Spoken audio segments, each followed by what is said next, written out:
Ini kita sekarang akan bahas tentang leksikonnya perjanjian internasional. Kalian tahu leksikon nggak? Isyana Saraswati gitu ya. Jadi kalian tahu nggak Isyana Saraswati dulu ada nyanyi lagu yang kau adalah, tahu kan? Habis itu dia langsung tiba-tiba berubah jadi opera, progressive rock, metal kayak gitu. Mulai dari album Leksikon tuh dia mulai menguak warna aslinya Isyana itu seperti apa.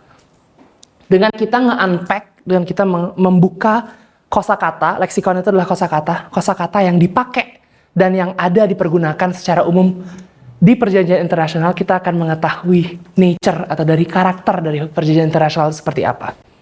Oke, ini kita akan bahas tentang sejarahnya sedikit, habis itu terminologi itu masuk dalam gini leksikon, dan juga nanti kita akan bahas kira-kira implikasinya apa sih dari penggunaan bahasa-bahasa tertentu tersebut gitu. Tentunya kita akan bahas ini primernya tak pakai bahasa Inggris. Kenapa? Karena secara primer perjanjian internasional itu dituliskan dalam bahasa Inggris gitu ya, kecuali nanti ada lagi dalam klausulanya itu akan diterjemahkan ke bahasa-bahasa tertentu gitu.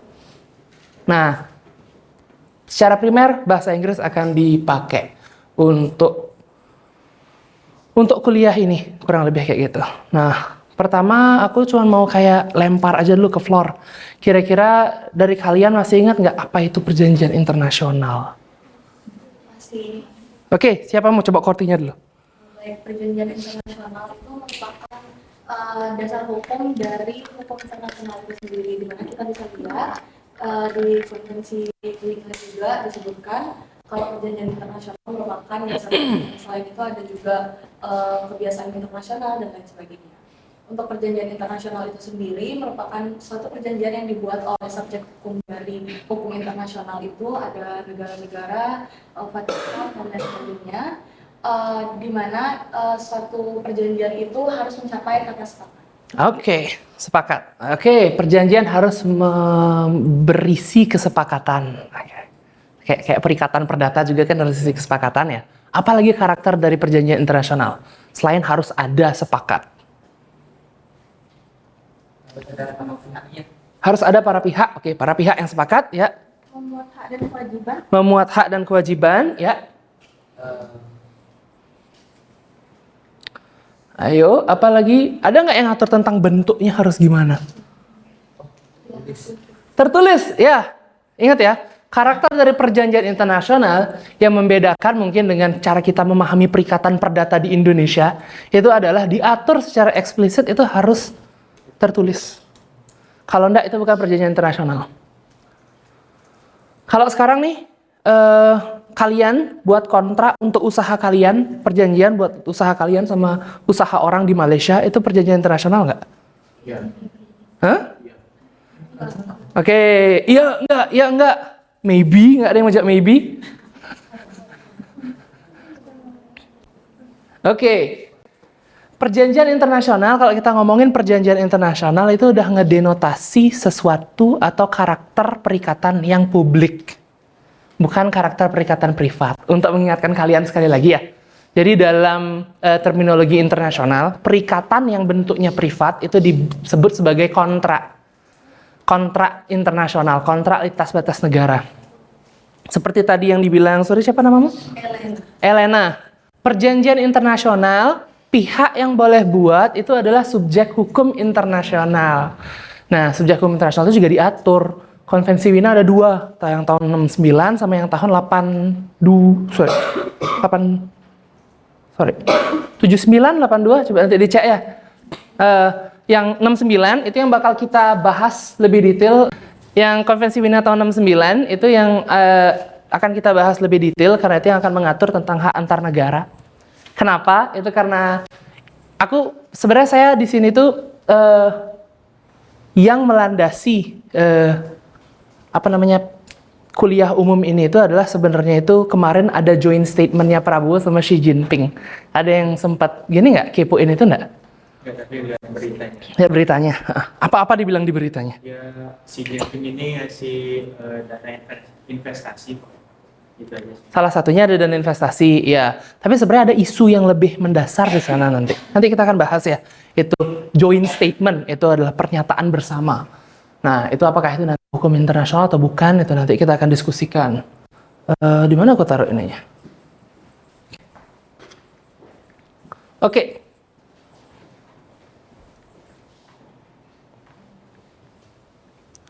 Nah, di sini ada Indonesia-China Joint Statement.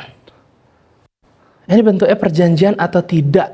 Nah, kalian mungkin udah sempat belajar tentang perjanjian internasional, habis itu udah tahu kalau harusnya udah UTS, harusnya bisa ya jawab ya. Ini kurang lebih ya tak jelasin dari tanggal 9 November, itu berarti belum lewat bulan ini, ya kan, belum sebulan. Indonesia dan China itu membuat pernyataan bersama untuk strategic partnership-nya mereka. Ada nih di poin 9, dia ngomongin tentang kooperasi untuk mengelola wilayah maritim. Nah, kalian pernah dengar nggak ada konflik di Asia Tenggara itu, Laut Cina Selatan? Sempat ya? Nah, di South China Sea itu, yang berkontestasi itu adalah beberapa negara di ASEAN. Indonesia itu dari dulu, dari 2002 at least sampai sekarang, itu nggak pernah ngeklaim apapun di sana. Cuman dari 10 dash line yang diklaim sama China, itu ada sebagian yang kurang lebih itu bertobrokan sama Laut Natuna Utara kita. Itu pulau kita yang paling utara. Pokoknya itu memisahkan Malaysia Peninsula sama Malaysia Borneo. Nah, di sanalah itu ada ginilah kita tumpang tindih. Bukan sih tumpang tindih ya, biar nggak salah nanti ya. Itu ada bersinggungan. Nah, sana ada kemarin juga ada beberapa kayak kapal yang dikaramkan oleh China gara-gara kita mancing, dianggap kita ngelanggar atau apa gitu. Sebenarnya klaim ini sudah sempat diajukan sama Filipina ke Permanent Court of Arbitration. Itu salah satu badan arbitral tribunal yang ada di Mahkamah Internasional, bersidangnya di Mahkamah Internasional. Tapi bedanya ini putusannya itu apa namanya ya? Kalau dari bahasa Indonesia nih, kalau kalian udah pernah belajar hukum acara belum ya? Ada putusan first take gitu. Dia ngajuin, cuman China nggak datang sampai akhir gitu. Akhirnya diputusin sepihak aja. Cuman ada satu pihak yang datang gitu. Nah, itu cuman Filipina saja yang datang, China nggak pernah mau datang karena nggak nerima yurisdiksinya Permanent Court of Arbitration. Nah, itu dibilang 10 dash line itu nggak ada legal basis. Oke, terlepas dari isu hukum laut internasional, karena ini bukan kelas hukum laut internasional, yang kita perlu bahas di sini itu adalah apakah joint statement bersama tersebut merupakan perjanjian? Itu pertanyaannya. Habis itu, entah itu perjanjian atau enggak, ada nggak konsekuensi hukum dari statement bersama tersebut? Ada yang mau jawab atau mau denger gininya dulu, presentasi dulu? Dengar dulu. Suruh jawab, udah dikasih opsi, ngapain jawab gitu ya? Nih, oke. Nah, sebelum kita jawab, kalian tak ajak kembali dulu pakai mesin waktu. Gitu. Balik ke Sumerian Border Agreement. Sumeria tuh daerah, sekarang udah beda namanya, sekarang udah kayaknya di daerah yang sekarang kita kenal sebagai Israel gitu sekarang, Sumeria tuh. Dulu tuh di sana dianggap itu salah satu tempat atau salah satu inisiasi dari perjanjian internasional. Tadi kita lihat ya, perjanjian itu udah ada mungkin sebelum Sumerian Border Agreement. Cuman karena perjanjian internasional modern yang kita pahami sekarang, via Vienna Convention on Law of Treaty itu diilhami sebagai bentuknya tertulis, maka ini dianggap sebagai salah satu yang melandasi perjanjian internasional karena ini bentuknya tertulis. Tapi bentuk tertulis itu nggak bentuk tertulis dalam kertas atau gitu ya, diukir di batu. Kalian pernah nggak kalau kalian ada suka makan ke Sushi Kyudeng di sini, ke Sunset Road, pernah nggak kalian? Kalau Imam Bonjol tuh ada tapal batas tuh, modelnya kayak gitu, udah dianggap perjanjian internasional tuh. Cuma nentuin, oh ini batas kotaku selesai, ini batas ini selesai gitu. Jadi untuk nentuin batas kota, anggaplah. Dulu kan city state, ya, anggap itu udah pemerintahan negara zaman dulu. Belum ada gini. Di ilmu negara kalian udah tahu kan apa yang membentuk negara itu?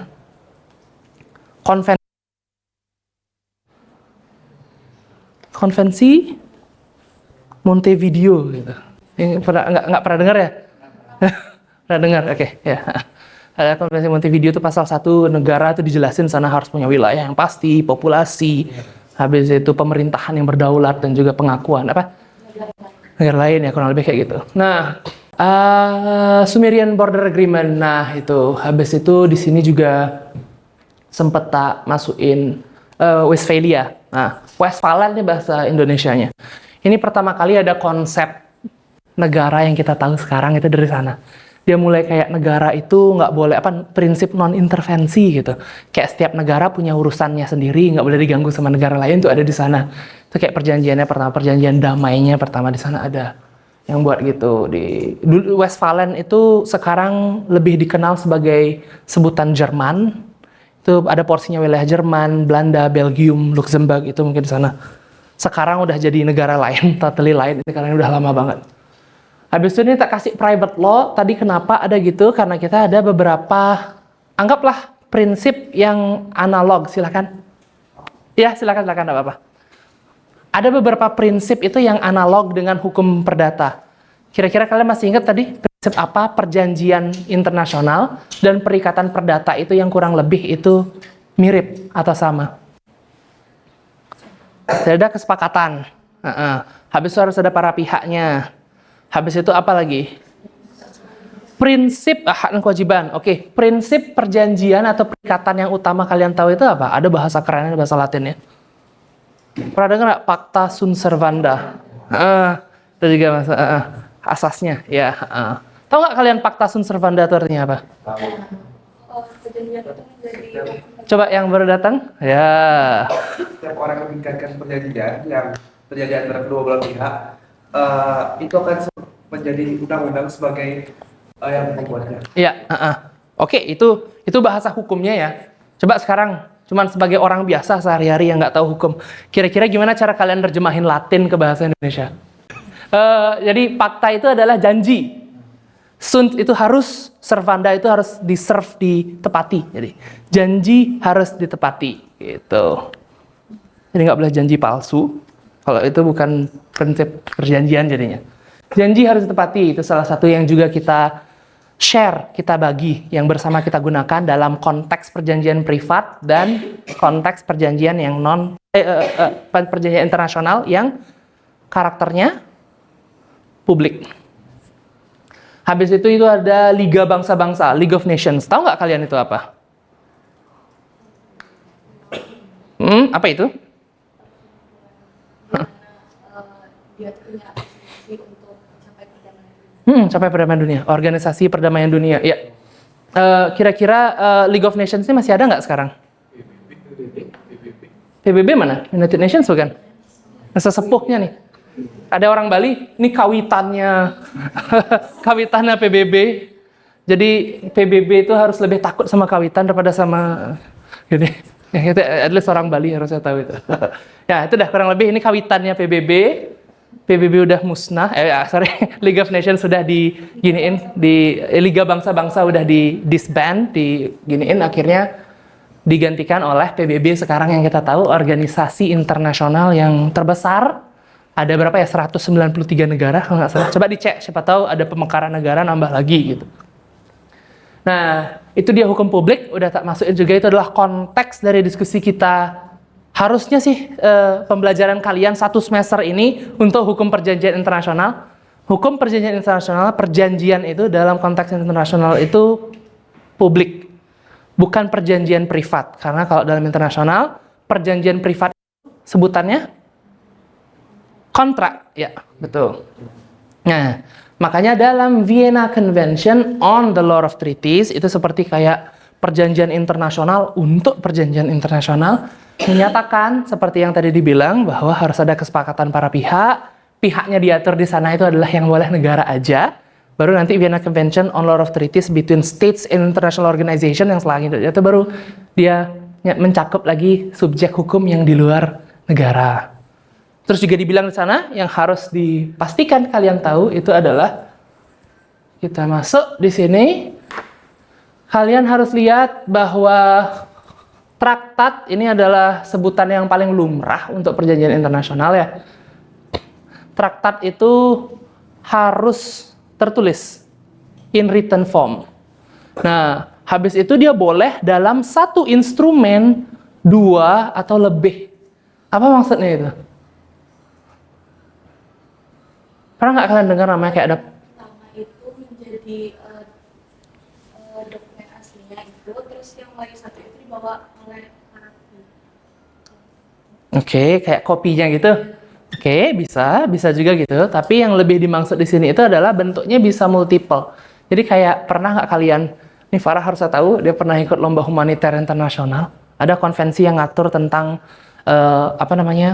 pelindungan orang-orang yang sedang yang ada dalam perang itu, konvensi Jenewa.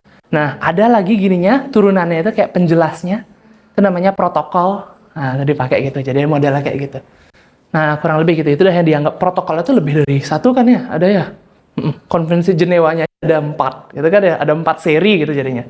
Ngatur macam-macam. Konteksnya masih sama hukum humaniter, tapi dia berseri gitu loh.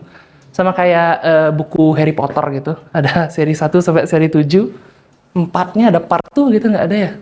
Nggak, oke, nggak ada. Tunggu konvensi Jenewa dibuatin film, baru nanti yang terakhir dibagi jadi 2 untuk cash grab gitu lah. Kurang lebih kayak gitu. Ada pertanyaan di sini? Joint statement perjanjian internasional bukan? Nah, belum bisa jawab. Karena kita harus decode ini dulu. Coba kalian lihat yang terakhir tadi ya. Single or two more instrument and whatever its particular designation. Dan dalam sebutan apapun. Designation, sebutan dan peruntukan kayak gitu. Nah, itulah yang membuat sekarang kalau kita ngomongin perjanjian internasional, itu macam-macam namanya. Ada yang kita bilang treaty, bahasa Indonesia traktat. Ada yang agreement, perjanjian. Habis itu ada deklarasi. Ada konvensi, ada statuta. Nah, kira-kira ini cuman perbedaannya ini ada yang mendasari nggak? Atau kira-kira ini cuman kayak biar wah gitu aja, biar beda gitu aja?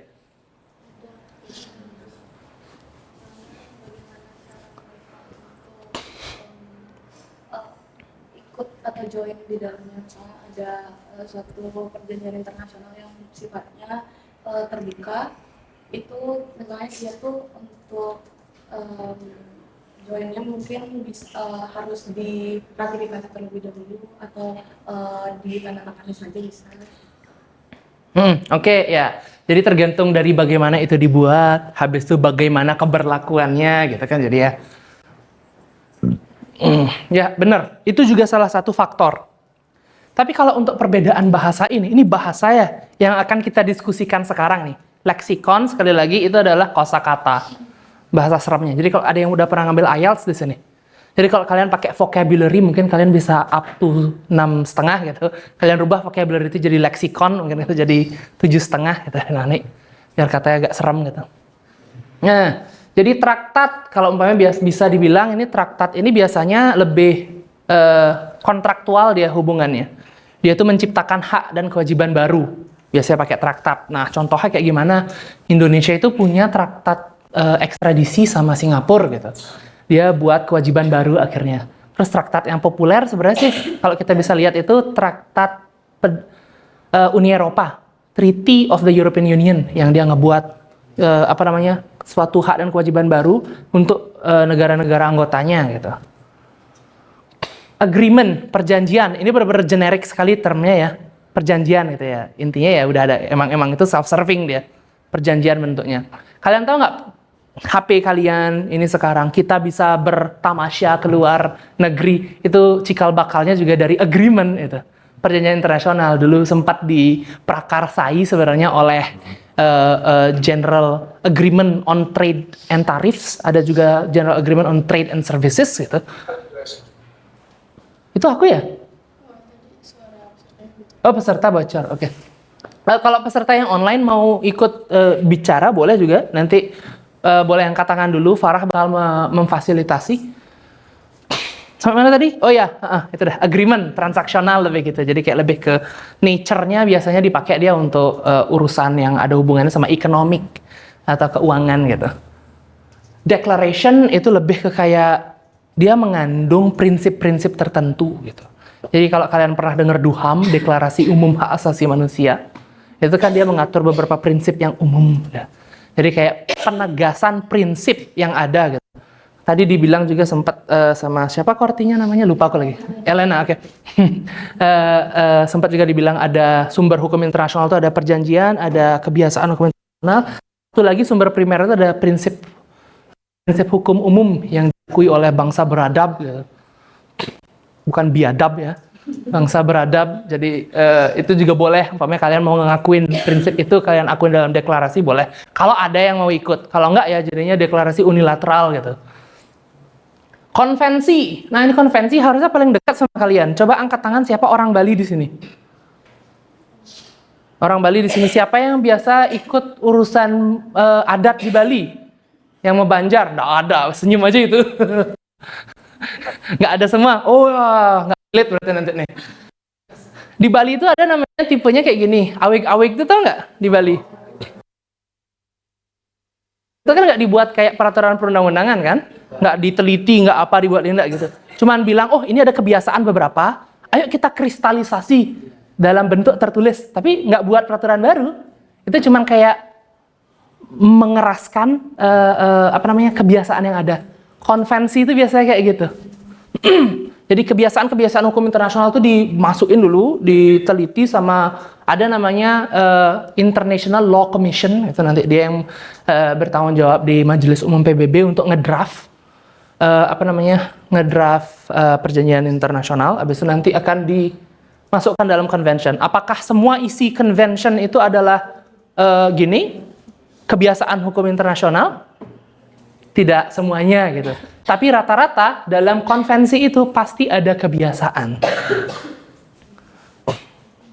Statuta itu lebih prosedural. Jadi biasanya makanya statuta itu dipakai untuk pendirian suatu organisasi, atau dia juga dipakai untuk bagaimana cara operasi cara operasional organisasi tersebut. Makanya kita masuk di sini biasa statuta Roma, Statuta Mahkamah Pidana Internasional itu pakai ini. Statuta Mahkamah Internasional ditandatangan di Den Haag juga pakai ini dia bentuknya statuta. Apakah harus yang prosedural pakai statuta? Apakah harus yang kebiasaan pakai convention? Apakah harus kalau umpamanya dia menciptakan hak dan kewajiban baru pakai treaty, pakai traktat? Nggak ada keharusan. VCLT kan bilang mau pakai penyebutan apa aja boleh. Yang penting itu ada pihak negaranya, habis itu sama tertulis. Terus habis itu udah ada pihak, udah ada tertulis, apalagi itu? Disepakati, disetujui. Iya. Nah, habis itu baru nanti merembet lagi ke bawahnya, gimana cara pengesahannya, gimana cara memberlakukannya, itu baru lagi kita bicarakan. Mungkin itu. Nah, sekarangnya ada di bawah, ada press release, ada understanding, habis yang tak merahin ini ada joint statement. Kira-kira memungkinkan nggak mereka ini untuk menjadi perjanjian internasional?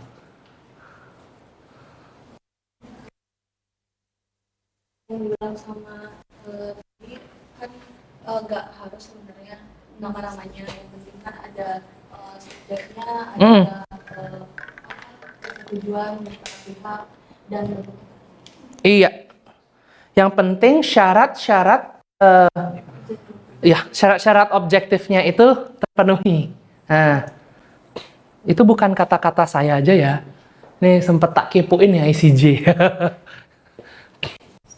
Siapa yang pernah ngepoin websitenya ICJ? Belum tahu. A GNC case itu tahunnya lama sekali ya. Kalian udah lahir tuh? Belum ya?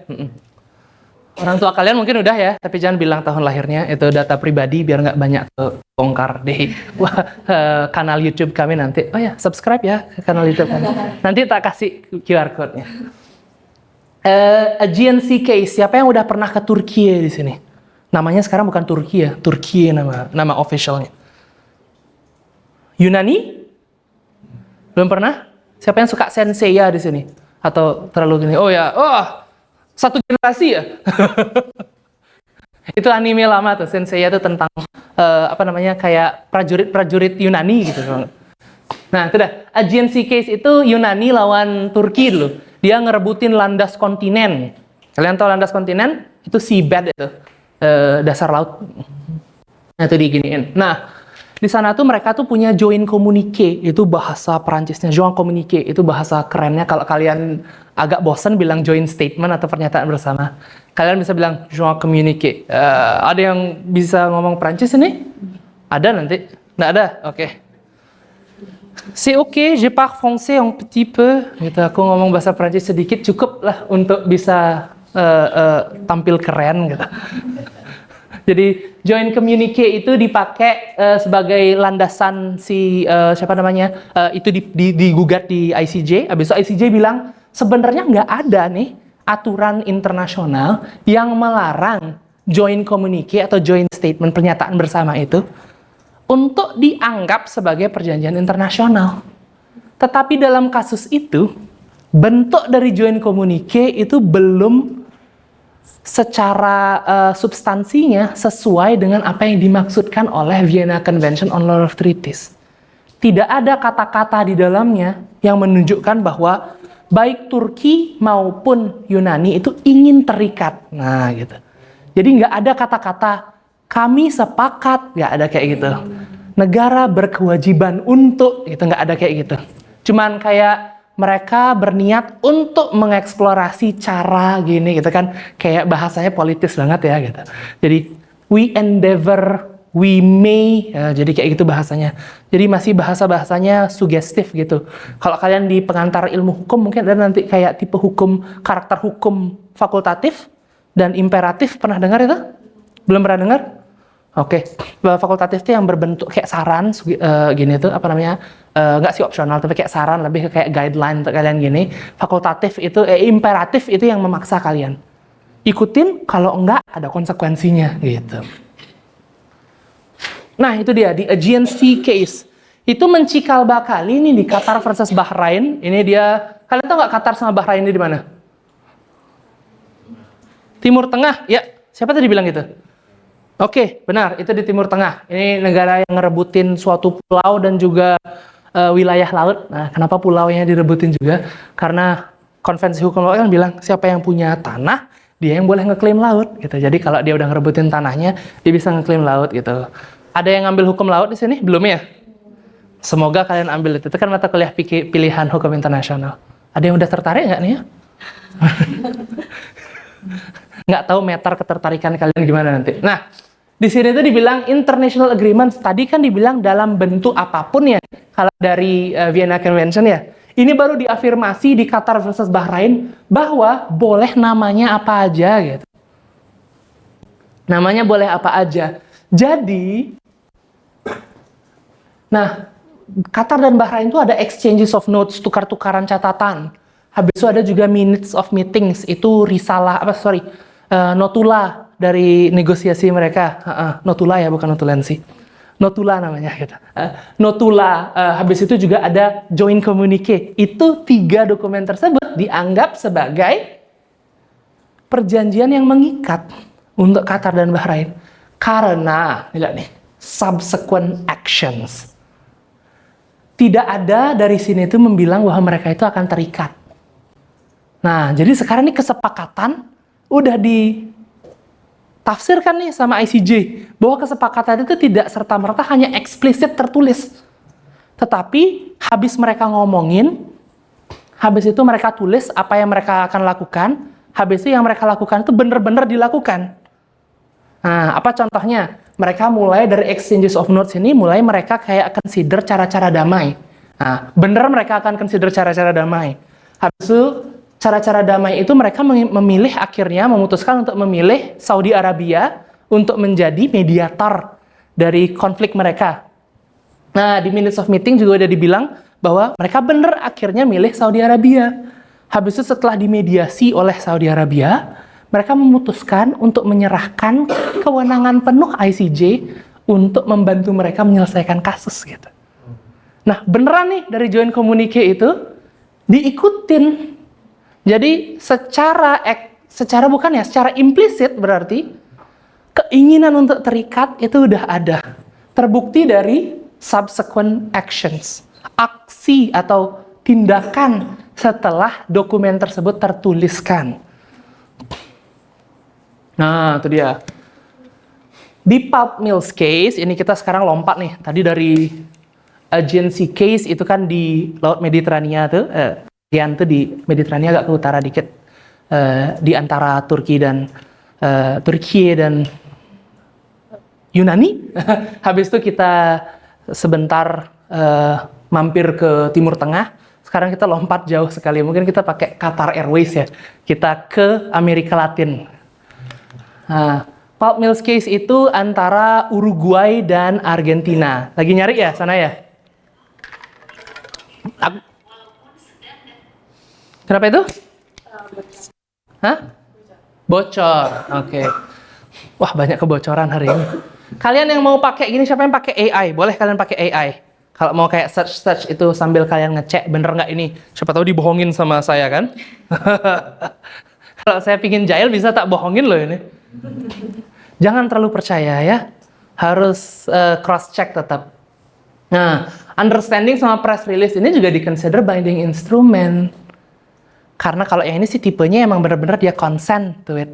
Selain dia melakukan, emang ada juga kata-kata yang dipakai kayak party shall undertake gitu.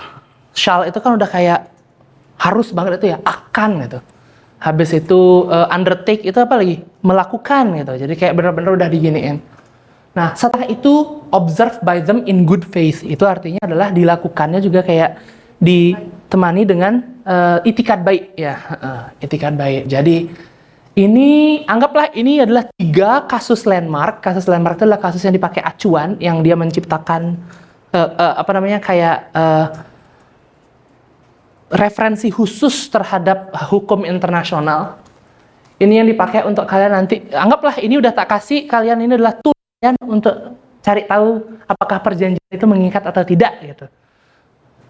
Entah itu namanya kayak gimana. Kalian boleh catat ini namanya, nanti mungkin juga tak PowerPoint-nya ya kalau kalian in case ada yang menulis skripsi tentang kekuatan mengikat perjanjian internasional berdasarkan bahasa-bahasanya. Ini udah contekan yang bagus. Nah, kita lihat sekarang di sini, diakui juga ada namanya exposed recognition dari VCLT. Jadi esensinya itu seperti yang tadi itu kan, kalian masih ingat nggak kasus mana yang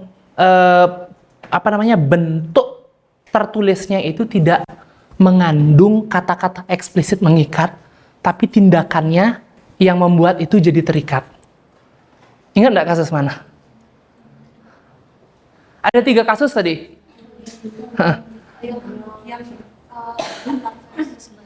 Qatar versus Bahrain, iya. Ini ada karena kita mengakui ada namanya exposed recognition, pengakuan perjanjian internasional setelah perjanjian tersebut dibuat.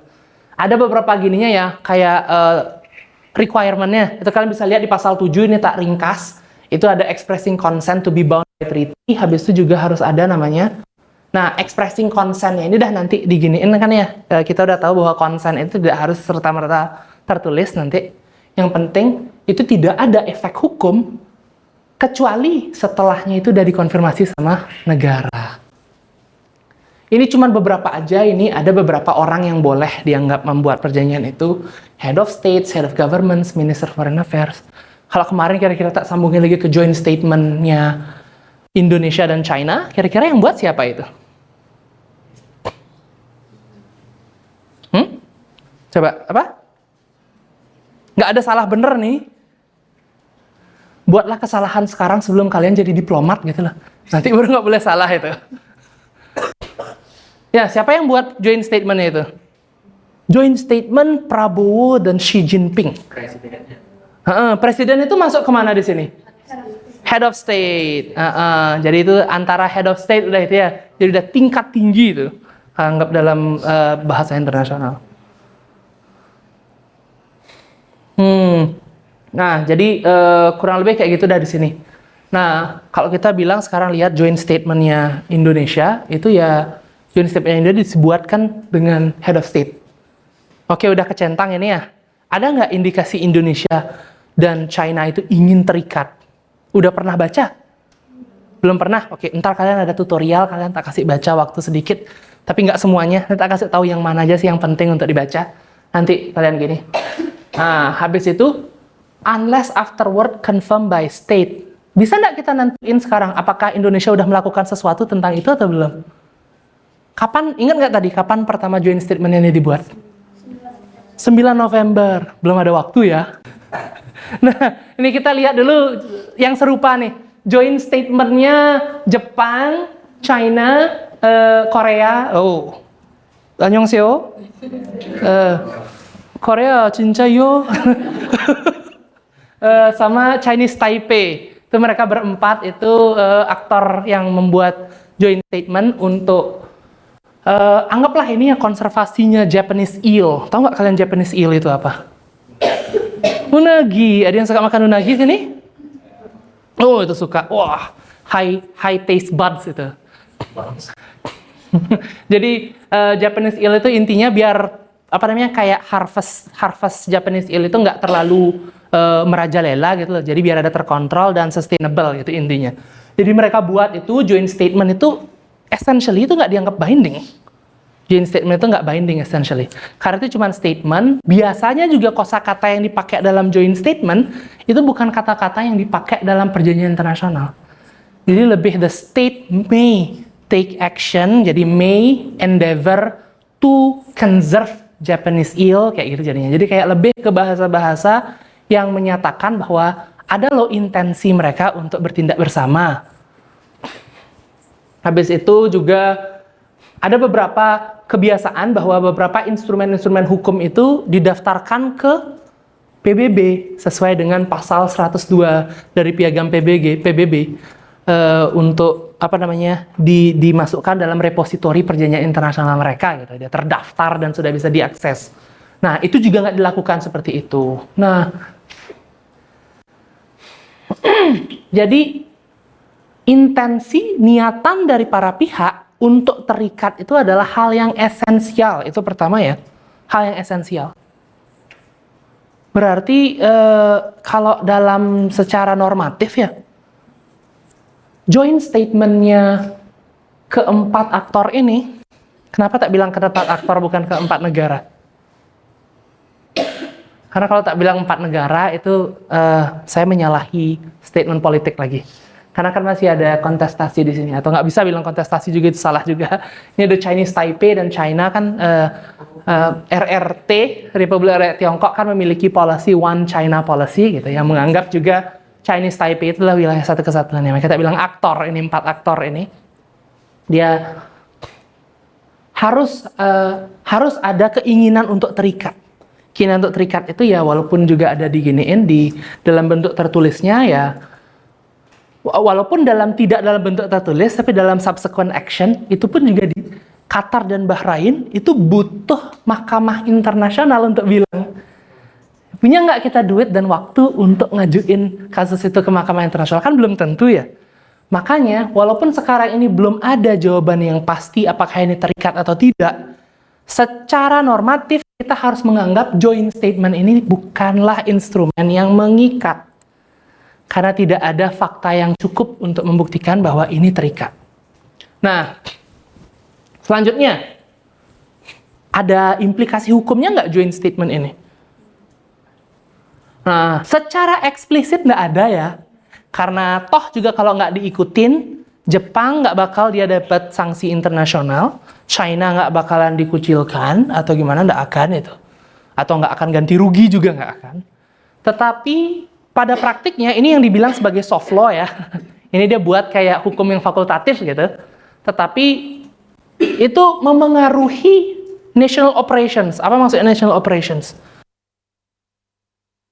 Atur mengenai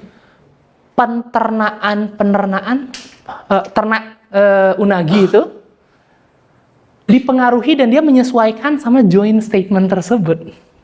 Jadi walaupun nggak ada hukum internasional yang ngatur, hukum nasionalnya menyesuaikan. Esensinya bagaimana itu berarti? Keempat aktor ini berarti kan pingin kan melakukan apa yang mereka sepakati di sana, walaupun tidak sepakat secara eksplisit mereka bilang sepakat. Tetapi Ya, kalau umpamanya udah dilihat efeknya ada ya, ada efeknya. Ini sekarang lebih populer ya. Soft law itu sekarang lebih populer kalau kalian lihat. Pasti banyak konvensi itu timbul atau terbentuk itu sebelum tahun 2000-an. Itu karena waktu negara-negara lagi asik-asik gencar-gencarnya dia kayak, oh ini dibuatin gini, ini dibuatin gini. Ini udah ada kebiasaan, ayo kita kristalisasi gitu. Akhirnya habis itu banyak juga yang dituntut gara-gara itu. Akhirnya sekarang mereka lebih pilih, jangan terikat dulu deh, cek dulu, tes ombak dulu gitu. Bisa nggak kita ngikutin kesepakatan ini atau tidak gitu. Baru nanti kita buatin gitu. Jadi kayak mereka membuat, sekarang lagi populernya karena soft law ini yang secara politik internasional work gitu loh. Jadi nggak serta-merta cuman biar ada aja hukum, biar ada aja perjanjian internasional, tapi pemberlakuannya susah. Mendingan kayak gini, pemberlakuannya abu-abu, tapi pelan-pelan bisa dimasukin dalam stelsel hukum nasional. Kurang lebih seperti itu. Nah, kalian masih konsentrasi nih? Ini baru pokok utamanya kita nih. Apa sih yang buat kontroversi gitu dari joint statementnya Indonesia sama China? Ini bentuknya ya, joint statement between the People's Republic of China and the Republic of Indonesia. Jadi dibuat kayak gitu. Oke, ada yang mau baca nggak? Baca yang mana? Ini nih, baca yang ini. Sorry, yang ini kan kecilan. Ini yang penting nih, poin 9 paragraf 2. Oke, siapa mau baca? Oke. Point 9, paragraph 2. The two sides reached important common understanding on joint development in areas of overlapping claims and agreed to establish an intergovernmental joint steering committee to explore and advance relevant cooperation based on the principles of mutual respect, equality, mutual benefit, flexibility, pragmatism, and consensus building, pursuant to their respective prevailing laws and regulations. Oke, kira-kira dari kata-kata ini mana yang menunjukkan bahwa mereka itu sepakat untuk terikat? Ada nggak kata di mereka sepakat, mereka setuju, ada nggak itu? Coba baca pelan-pelan, ada nggak di satu paragraf ini aja? Bener itu, iya. Ayo, kakek, mana? Yang mana? Ayo. Agreed, ya. Itu kalau diterjemahin apa? Setuju, gitu. Berarti mereka udah setuju untuk buat Intergovernmental Joint Steering Committee. Itu udah agreed, gitu. Kira-kira ada nggak yang kira-kira ini kata-katanya itu masih kayak pingin setuju, tapi masih setengah-setengah dulu deh. Yang mana tuh kira-kira? Yang menunjukkan kemungkinan akan terikat tapi masih belum mengikat. To explore, ya, exploring kan melihat-lihat. Oke, apa lagi? Ke atas loh, nanti di atas mau dilewatin dulu. Di atas ada nggak kira-kira?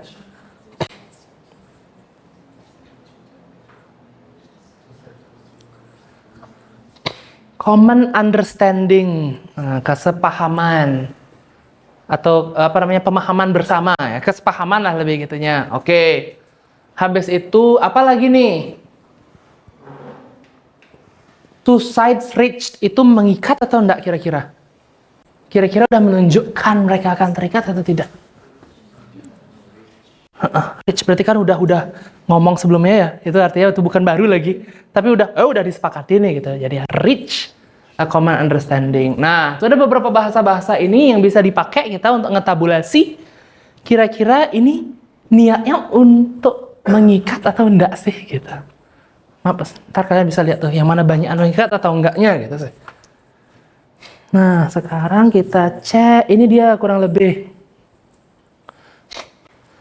yang binding sama non binding. Non binding.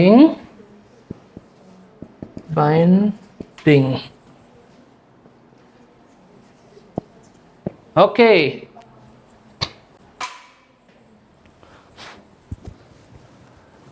Kira-kira udah paham ya untuk yang ini ya. Ini ada satu lagi yang tak gini nih, yang kalian harus gini juga.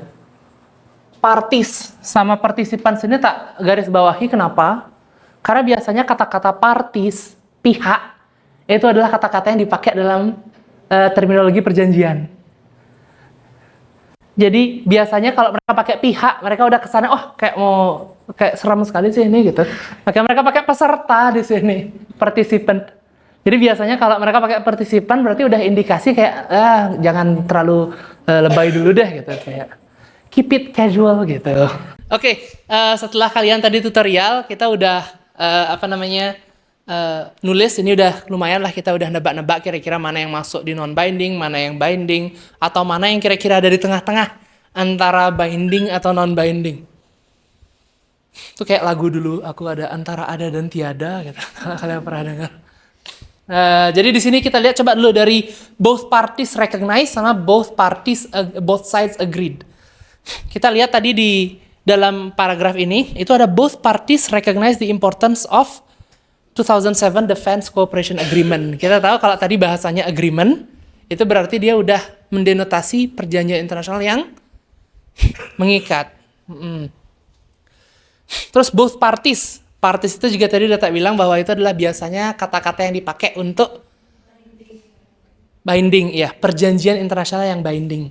Bentuk perjanjian internasional binding biasanya pakai kata-kata pihak, para pihak, kedua belah pihak gitu. Recognize itu adalah mengakui.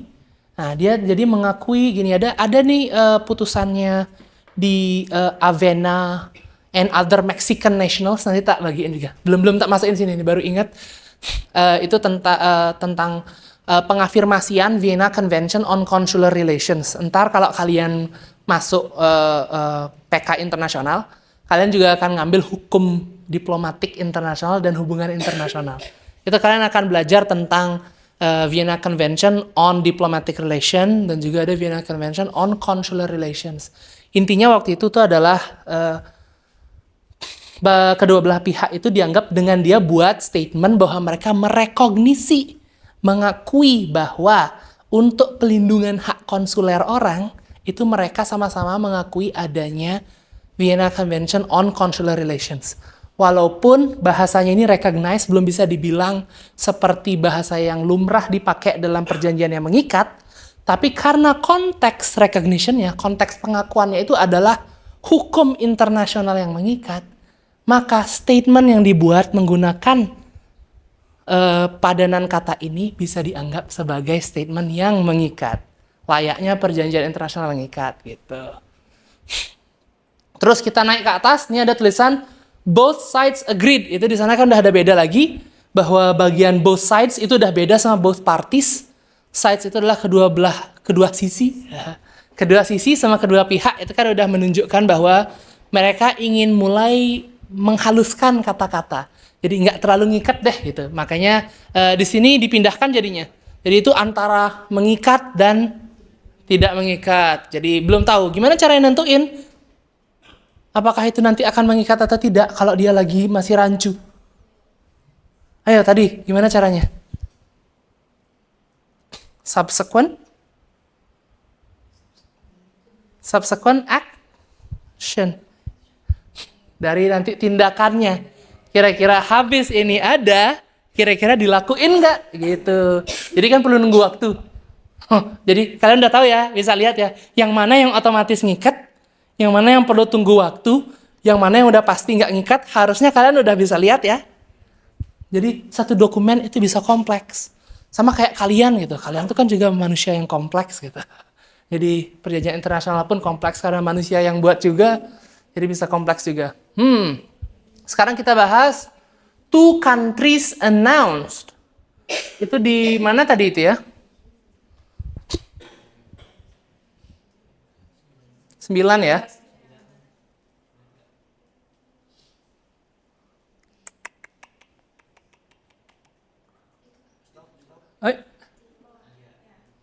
Nggak lihat aku. Oh ini dia paragraf 2. Yo, sekarang kita coba. The two countries announced that in accordance with the principle of government facilitation and market operation, both sides will comprehensively resume cooperation throughout the entire fisheries industry claim, bla bla bla bla bla. Apa ini? Binding or non-binding? Ada nggak dia nge-refer atau mengacu pada suatu sumber hukum. Asas itu kan prinsipal. Ini ada prinsipal, tapi prinsipal apa nih? Pemerintahan, facilitation, jadi kayak fasilitasi pemerintahan, gitu, fasilitasi pemerintah. Masuk nggak dalam prinsip hukum umum itu? We don't know. Kita belum tahu. Dan saya pun belum tahu. Jadi kita perlu lihat dulu ini. Atau mungkin lebih baik ada diskusinya dalam ICJ, ada yang udah diskusiin tentang government facilitation atau belum, kita bisa cari. Tetapi dalam kata-kata ini kita masih belum bisa bilang bahwa two countries announce itu adalah sesuatu yang mengikat. Kita belum bisa bilang secara gamblang itu. Apakah dengan konteks tambahan bisa itu berubah? Tentu bisa. Selain konteks, apalagi setelah itu bener nggak untuk market cooperation ini nanti ujung-ujungnya dia bakal melakukan sesuatu yang disepakati di sini, itu juga akan bisa membuktikan bahwa ada loh konsekuensi hukum. Terlepas dari kata-kata yang tidak digunakan sebagai kata-kata mengikat. Terlepas dari itu, kalau ada legal effect-nya, ya bisa juga dianggap mengikat. Ada efek hukum gitulah kurang lebih.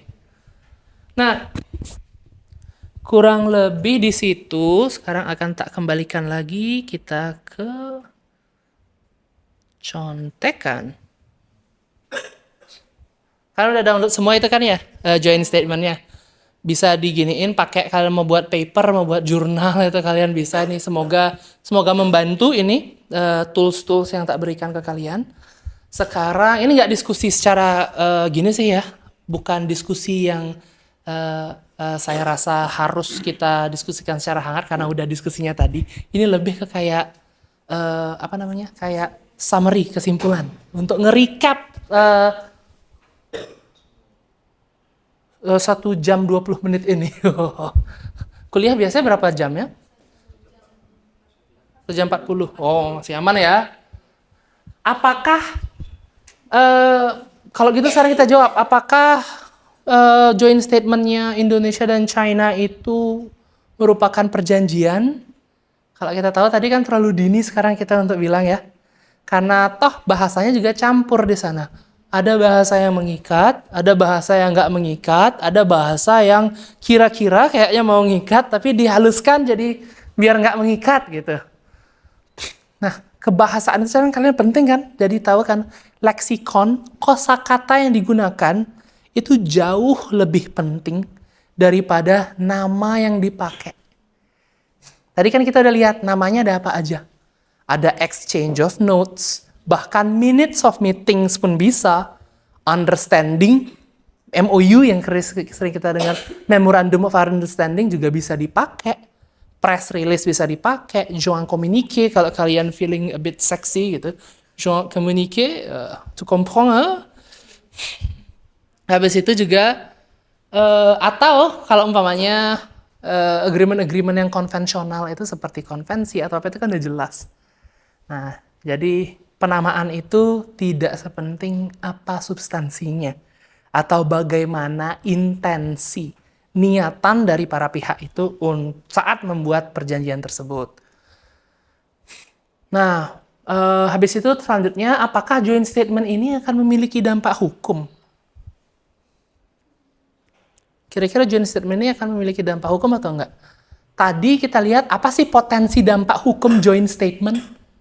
Ingat nggak yang joint statement Japanese Eel itu tahun 2014? Ya, akan ada pengaruh ke hukum nasional. Bisa nggak itu dianggap seperti itu adalah dampak hukum? Oke, PR kalian ya. Apa bedanya legal influence sama legal consequence? Itu ada lagi lain. Kayak lebih enak kalian kalau nanti kepo sendiri, jadinya lebih, ini maksudnya gitu. Spoiler alert, beda ya. Gitu. Legal influence sama legal consequence. Yang kayak tadi tak bilang itu intinya. Jadi kalau umpamanya nggak melakukan, kira-kira Jepang itu bisa dikenain denda atau enggak? Atau bisa diminta bertanggung jawab atau tidak atas joint statement? Belum tentu. Belum tentu. Soalnya kan nggak ada satupun yang bilang bahwa joint statement tersebut mengikat. Tetapi itu memang memiliki pengaruh, ada influence. Mungkin kalau keempat aktor ini membawa kasus tersebut itu ke Mahkamah Internasional, jadi kayak Qatar sama Bahrain, dibilangin sama Mahkamah Internasional bahwa berdasarkan tindakan selanjutnya, berarti joint statement itu bisa dianggap sebagai mengikat? Bisa. Mungkin bisa, tapi butuh dulu kita tahu itu bisa masuk ke Mahkamah Internasional atau enggak. Itu harus ada dulu badan hukum yang ngasih tahu, badan yuridis internasional yang ngasih tahu.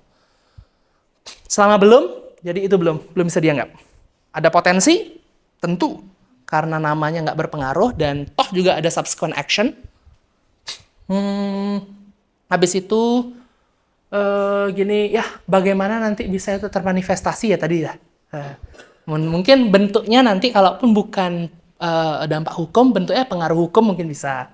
Atau nanti mungkin akan ada produk-produk hukum yang lebih konkret dari sana, bisa juga gitu. Nanti kalian bisa belajar, itu ada kasus Gabčíkovo Nagy Maros itu multiple, itu kasusnya seru banget. Siapa yang udah pernah ke Hungaria? Belum pernah? Hungaria, Cekoslovakia, sekarang udah pisah jadi dua negara, dia cerai secara politik. Satu jadi Cechia, satu jadi Slovakia. Itu tentang pembuatan bendungan di Sungai Danube. Saya pernah sekali ke sana waktu S2 dulu. Mampir ke Sungai Danube, tapi bukan menikmati pandangan, oh ini ternyata ya putusan ICJ yang tak baca di sini gitu. Itu malah relate-nya ke sana gitu. Sok hukum, sok paling hukum gitu. Kurang lebih kayak gitu. Jadi manifestasinya bisa kayak gitu. Kalau dari cara interpretasi, cara kita memahami kata-katanya itu juga penting ya. Ini akan ada di aturannya juga nanti kalau kalian lihat. Nih. Selain kata-katanya itu penting, cara kita memahami atau menafsirkan kata-kata itu juga udah diatur sama TCLT. Kenapa tadi tak bilang ada Gabčíkovo Nagy Maros? Karena kasus itu yang pertama kali ngafirmasi bahwa kalau nggak bisa ngertiin arti dari perjanjian internasional, itu kita bisa cek preparatory work. Atau ini anggaplah naskah persiapan, di sini mungkin paling mirip dengan naskah akademik, kalau kalian pernah dengar. Itu jadi isi preparatory work-nya bisa jadi ada minuta meeting-nya, jadi ada notulanya, habis itu ada perdebatan antara negara-negara, habis itu juga ada exchange of notes, ada komentar-komentar terhadap draft yang dibuat, itu termasuk sebagai preparatory work, atau travaux préparatoires dalam bahasa Perancisnya, itu common juga dipakai. Nah, itu juga bisa dipakai. Tapi kalau umpamanya mau dibahas ini merupakan hal yang lain lagi ya. Kita udah nggak bahas tentang leksikon, bukan kosakata lagi.